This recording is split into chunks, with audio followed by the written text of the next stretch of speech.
Okay, so always considering about the prep color compared to Jason T's. This is another tip in Dr. Wheeler cases. And then here, which is really black. So that relate with the 1/3 of the body color. So luckily patient has the high opacity, which is not much translucent, which is great part. So we utilize the zirconia and to make this better color, matching it just like the magic like this. Okay, so considering all the time side view and with a prep color and thickness amount of the room, so then we can utilize it. Okay, and then we fabricated the final restoration Jason T's. You see our artistry. We put the outside stain from the gingiva inside 1/3, major 1/3 incisally. We're matching it. So this is a high-end stuff, which is very expensive. So Dr. Willow allowed me to do this and bite. This is the final. Okay, thanks for watching.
So I made so many video, especially the color to matching. So today this video is kind of a little unique with the doctors, and it was the too light, too bright.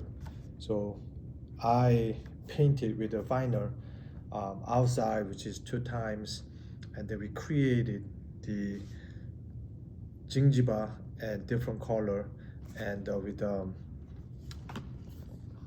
not selling, okay? I'm not selling, but what I like this company, they have a very specific color, which is they have a black, and then they have a little nice blue, and then violet, and there's a pink, and this is great company. Work with it, and also I mixed with, you see, I did not show them, and the mix is really well, and it's very good.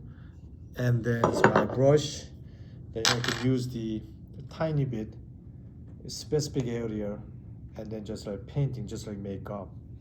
So from the bright white, and then I'm matching the high value, and with some enamel looking, and a little bit hue created, and then we finalize it. So technician have to know the value first in order to match the single anterior. And then like I mentioned before, especially black tooth, and you have to see the side thickness, then you know my crown, the thickness I can determine whenever you try in is not affect too much. Okay, that one, that's why we choose the zirconia but too white, but successfully masked inside, but outside is totally different. So I'm matching with the orange, brown, violet, blue, subtle white, subtle tints, kind of the yellow. So I mix match that one. So I create the final restoration, and the final bake with a 750 Celsius. Okay, so it will last. It cannot come out with the brush, whatever. So that's what this video I would like to share with you guys is very important, and so we can match the perfect teeth and make everybody happy. And by the way, my name is Kahng. I made a laboratory 35 years ago, LSK 121, Naperville, Illinois. And we had a laboratory, and we don't consult the dentist. We consult only from dentist and then patient together. And we fabricate all removable implants for mouth, single one. Not trying to sell it, but anyway, thanks for watching my video. I hope my technique will help with you guys, and then enjoy the day. Okay, appreciate it. Thanks for the following. Thank you.